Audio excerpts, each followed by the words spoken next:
Hello बच्चों, let's read this question.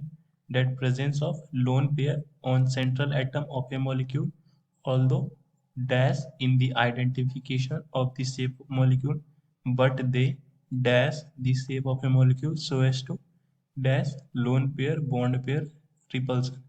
ये एक fill in the blank statement question है, so हमें बताना है कि इन blank जगहों पर कौन सा word insert होगा. Please note the key concept of this question.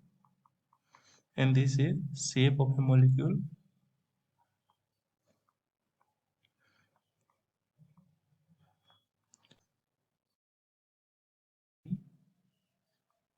given by the bond pair of hybridization. यानी कि hybridization is equal to the sum of bond pair plus lone pair.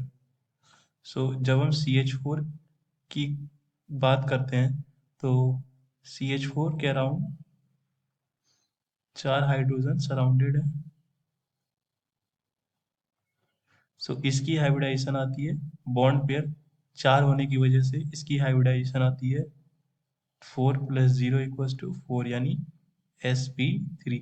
At the same time जब हम ammonia की बात करते हैं तो ammonia के पास ग्रुप 15 एलिमेंट होने की वजह से आउटर मोस्ट सेल में 5 इलेक्ट्रॉन बचते हैं, जिनमें से 3 का यूज तो ये हाइड्रोजन के साथ बॉन्ड बनाने में करता है और इसके पास एक लोन पेयर बच जाता है. सो अगर अमोनिया की हाइब्रिडाइजेशन की बात करें हम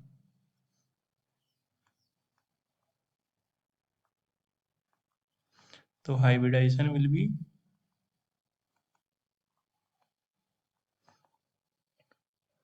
bond pair plus lone pair. This is 3 + 1. Clearly इसकी हाइब्रिडेशन 4 है यानी sp3 है. सो दोनों की हाइब्रिडाइजेशन है sp3. तो sp3 हाइब्रिडाइजेशन में जो bond angle experimentally find out होता है दिस इज 109.28 या 25 डिग्री. बट जनरली ऐसा एक्सपेरिमेंटली पाया गया डेट फॉर CH4 जो बॉन्ड एंगल आता है this is exactly 109.28 degree. But for NH3 this is 10 है. डेट ये NH3 मॉलिक्यूल में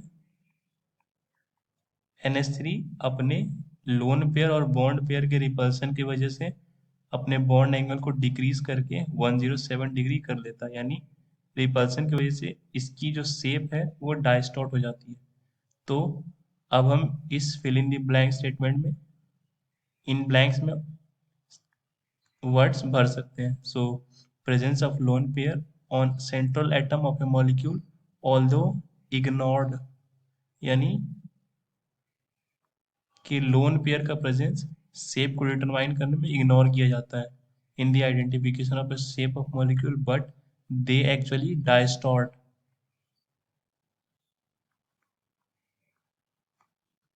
They distort the shape of a molecule so as to reduce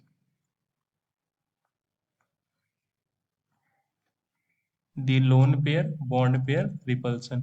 ये इसलिए डायस्टॉर्ट करते हैं ताकि अगर ये 109.28 डिग्री में भी NH3 के बॉन्ड एंगल्स हो जाते हैं तो रिपल्सन काफ़ी बढ़ जाते हैं, लेकिन जैसे ही 107 डिग्री पर ये अलाइन होता है तो डिस्टेंस बढ़ने की वजह से रिपल्सन भी थोड़ा सा कम हो जाता है, जिस वजह से ये मॉलिक्यूल स्टेबल रह पाता है.